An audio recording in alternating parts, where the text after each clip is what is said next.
ഒന്നാമതായിട്ടുള്ള കാര്യം, വ്രതമെടുക്കുന്ന സമയത്ത് നുണ പറയുകയോ അല്ലെങ്കിൽ കള്ളം പറയുകയോ പരദൂഷണം പറയുവാനോ പാടില്ല. അങ്ങനെ എന്തെങ്കിലും അറിയാതെ പറയുകയാണ് എന്നുണ്ടെങ്കിൽ നമ്മൾ പോയി ഭഗവാന്റെ അമ്പലത്തിൽ പോയി മാപ്പ് പറയുകയും ഗണപതിക്ക് ഒരു നാളികേരം ഉണയ്ക്കുകയും ഗണപതിക്ക് ഏത്തമിടുകയെല്ലാം ചെയ്യുന്നത് നല്ലതായിരിക്കും. ഈ ഈ സമയത്ത് വ്രതമെടുക്കുന്ന സമയത്ത് പഞ്ചേന്ദ്രിയങ്ങളെ നിയന്ത്രിക്കുക എന്നതാണ്. അപ്പോൾ നാവ് കൊണ്ട് കള്ളം പറയാനോ അനാവശ്യം പറയുവാനോ മോശമായ രീതിയിൽ സംസാരിക്കുവാനോ ഇങ്ങനെയൊന്നും പാടില്ല.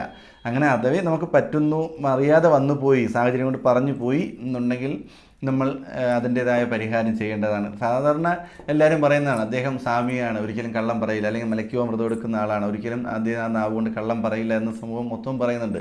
അപ്പോൾ നമ്മളൊരിക്കലും പറയാൻ പാടില്ല, പരദൂഷണം പറയാൻ പാടില്ല, മറ്റൊരാളെക്കുറിച്ച് മോശമായ രീതിയിൽ ചിന്തിക്കുവാനോ പറയുവാനോ പറയാൻ പാടില്ല.